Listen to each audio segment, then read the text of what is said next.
He entered Rome not as a general, but as a god. At just 14 years old, draped in silk robes, crowned in gold, and leading a procession of dancers and priests, the boy emperor Elagabalus arrived from Syria, dragging with him a sacred black meteorite and a storm of fear. Senators stiffened, priests whispered. The crowd, unsure whether to kneel or flee, stood frozen. To understand this moment, you have to start in the east. Syria, early 3rd century, a region where ancient religions thrived and temples held more power than kings. Among these faiths was the cult of Elagabal, a sun god symbolized by a black stone, believed to be a meteorite from heaven itself. In the temple of Emesa, a young high priest performed rituals of music, dance, and ecstasy. That priest was Elagabalus. He wasn't supposed to be emperor. Rome, though tolerant of foreign gods, had never bowed to one. But after Emperor Caracalla was assassinated in 217 AD, the balance of power shifted. Macrinus, the Praetorian prefect, took the throne, but without the army's true loyalty. That's when the Syrian women of the imperial Severan family made their move. Julia Maesa, Elagabalus's grandmother and sister to the former empress, spread a dangerous rumor. The boy was Caracalla's illegitimate son. Whether true or not, it worked. The army saw a familiar face, a promise of gold, and the myth of divine right. In May 218 AD, soldiers at the Syrian camp declared Elagabalus emperor, a child in priest's robes holding a stone. The rebellion spread like wildfire. Legions across the eastern provinces heard of the boy priest claiming to be Caracalla's heir and promising rich rewards. Within weeks, thousands rallied behind Elagabalus. The Roman general Macrinus, caught off guard, scrambled to contain the revolt. But it was too late. In June 218 AD, the decisive clash came near Antioch. The battle was brutal, chaotic, one side led by seasoned officers, the other by a teenager in ceremonial robes. But Elagabalus had something Macrinus didn't: loyalty bought with gold and belief fanned by myth. When the dust settled, Macrinus was dead. His body mutilated, his son, caught fleeing, executed days later. Elagabalus, still just 14, was now ruler of the most powerful empire on earth. But he wasn't alone. Behind him stood his grandmother, Julia Maesa, and his mother, Julia Soaemias, two women who had orchestrated every step of his rise. Rome had never seen female political power used so openly.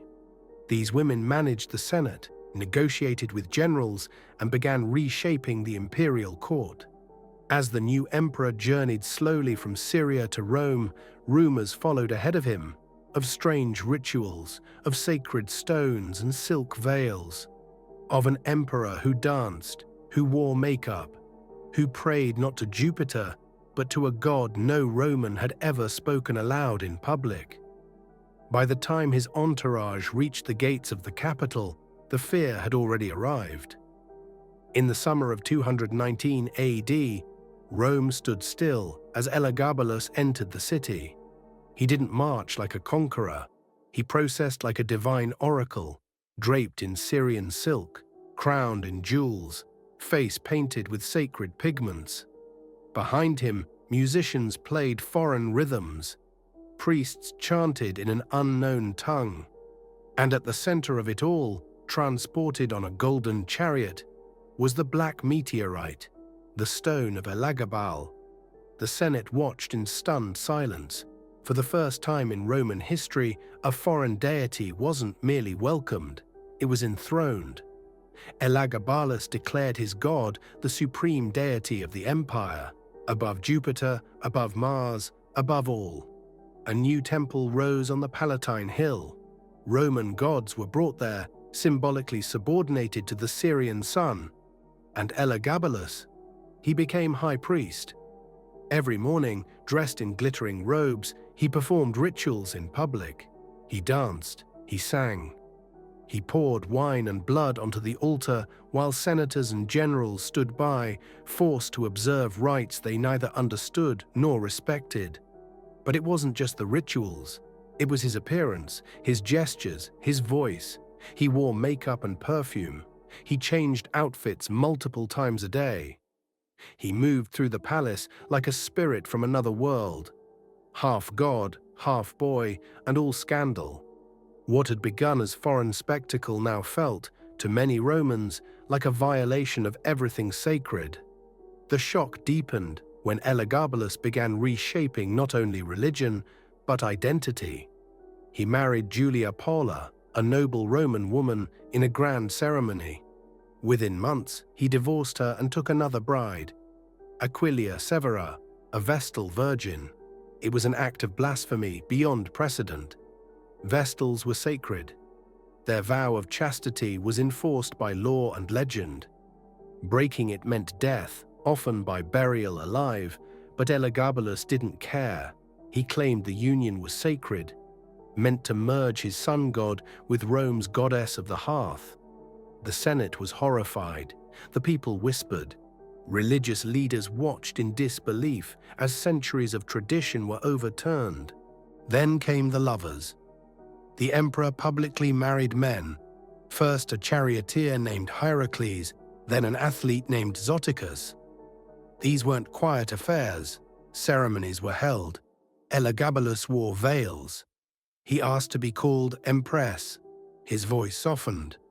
His walk changed. Some claimed he offered fortunes to physicians who could surgically turn him into a woman.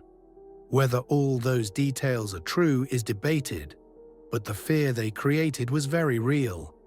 In Roman society, power was bound to masculinity, restraint, control. Elagabalus shattered those ideals on every level. Gender, faith, sexuality, even architecture. He made it all his canvas. And to many, that wasn't revolution. It was sacrilege. The imperial court transformed into a theater of excess. Banquets became daily spectacles, tables overloaded with exotic dishes, entertainment that blurred lines between performance and ritual. Elagabalus changed costumes multiple times during a single feast. Gold dust was sprinkled into soups. Peacocks were served whole, feathered and roasted. Guests watched in uneasy silence as the emperor presided like a living deity. His gestures exaggerated, his gaze distant. Palace corridors were filled with dancers, eunuchs, priests, and lovers. Traditional Roman values, moderation, dignity, discipline, were replaced with showmanship and indulgence. Officials raised in the legacy of Augustus and Trajan now found themselves forced to bow not to a statesman, but to a priest-king cloaked in perfume and diamonds. Worse still was Elagabalus's contempt for the military. Unlike his predecessors, he showed no interest in Rome's legions or its borders. He attended military ceremonies wearing Syrian robes. He appointed civilians and priests to command positions. The Praetorian Guard remained loyal only because he kept them paid. But the frontier commanders, the real backbone of imperial control, began to mutter. The empire's economy strained under the weight. Massive spending on temple construction, religious festivals, and private indulgences drained the treasury. Coins were melted and reissued with images of the Black Stone. Roman merchants hesitated. Senators grumbled. The city, still technically functioning, began to crack under the pressure of one boy's vision. In private, palace life turned into something darker. Elagabalus surrounded himself with favorites, men chosen not for wisdom or loyalty, but for beauty and novelty. Zoticus, an athlete from Smyrna, became a permanent fixture at court. Described as handsome and bold, he was treated not as a companion, but as a consort. The emperor addressed him publicly as husband. He also kept a harem, not of women, but of men. Some were slaves, others officials drawn into his orbit. Roles blurred. The emperor hosted mock weddings, dressed in bridal gowns, and assigned lovers ceremonial titles. To the Roman elite, it was obscene. To the public, it was confusing. No one knew whether to laugh, whisper, or stay silent. And yet, Elagabalus remained indifferent. He issued imperial edicts on matters of ritual while ignoring grain shortages and frontier reports. He passed laws requiring attendance at foreign religious festivals, but skipped Senate meetings entirely. Roman traditions weren't just neglected, they were systematically replaced. Meanwhile, his grandmother Julia Maesa, the very architect of his rise, began to worry. What had started as a power play was spiraling. The army was restless, the Senate was cold, the people were whispering, and her grandson showed no signs of stopping. By late 221 AD, Julia Maesa realized control was slipping away. She had brought Elagabalus to power, thinking he could be molded. But the boy who once obeyed now ruled without listening. His disregard for tradition, his open defiance of Roman norms, and his unpredictable behavior threatened not just the dynasty, but her life. So she acted. Behind closed doors, Julia began shifting loyalty to another grandson, Alexander Severus, a quiet, disciplined boy raised in Rome and untouched by scandal. He was everything Elagabalus was not: obedient, Romanized, and more importantly, acceptable to the army and Senate. Maesa secured key supporters in the Praetorian Guard. She had coins minted in Alexander's image, and she convinced Elagabalus to adopt him as his heir, presenting it as a way to solidify the dynasty. The emperor agreed, but uneasily. Tensions at court escalated. Elagabalus, increasingly paranoid, tried to reverse the decision. He revoked titles, threatened allies, and plotted to remove Alexander entirely. But it was too late. The Praetorians now viewed the young Severus as the future. The high priests and entertainers who once filled the palace grew quiet, and Maesa, still calm, watched her second grandson step into the light. In early 222 AD, paranoia consumed Elagabalus. He sensed the shift. Praetorian guards no longer bowed with conviction. Senators avoided his gaze. Whispers followed him through the palace halls. And worst of all, Alexander Severus was growing popular. Elagabalus struck back. He tried to strip Alexander of his titles. He accused him of conspiracy. He ordered the arrest of officers loyal to Julia Maesa. But each move only deepened his isolation. The court, once loud with music and incense, now moved in silence. The final break came when Elagabalus demanded Alexander's execution. The Praetorian Guard refused. For the first time in imperial history, Rome's elite bodyguards openly defied the emperor. Furious, Elagabalus stormed their barracks, dragging the young Alexander beside him, hoping to force loyalty through fear. But the guards stood still. What followed wasn't a coup. It was a withdrawal. Power slipped through the emperor's fingers, not with rebellion, but with silence. That same evening, the palace emptied. Elagabalus and his mother, Julia Soaemias, were left nearly alone. And the guards, who once raised him to power, began sharpening their blades. The end came without ceremony. On March 11, 222 AD, the Praetorian Guard acted. They stormed the imperial chambers, no longer pretending allegiance. Elagabalus tried to flee. His mother clung to him, but there was no place to run. Both were seized. No trial, no speeches. The boy who entered Rome as a god was dragged through its streets like a criminal. The crowd that once gawked in awe now watched in silence. In an act as symbolic as it was brutal, the bodies of Elagabalus and Julia Soaemias were tossed into the Tiber River, erased not only from power but from dignity. No tomb, no shrine, just water. The black stone, once paraded as the empire's new divine center, was quietly returned to Syria. Within days, statues were torn down, coins were melted, edicts reversed. The name Elagabalus was scrubbed from official records. What had once been declared divine was now treated as an imperial embarrassment.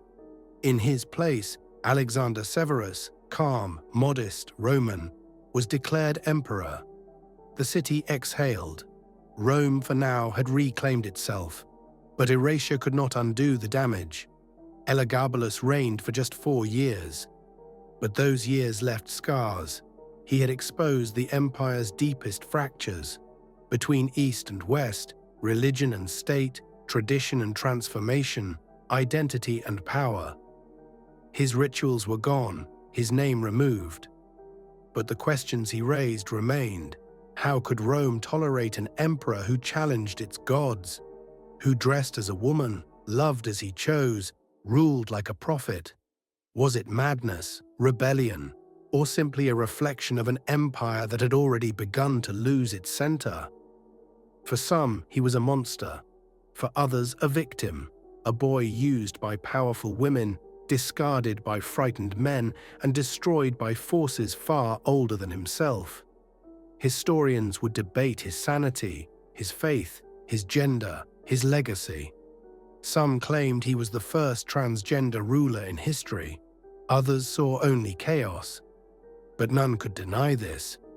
Elagabalus forced Rome to look at itself and flinch. And though his body was lost to the river, his story endured. Because the empire didn't fall in one night. It cracked, slowly, deeply, exactly where he once stood.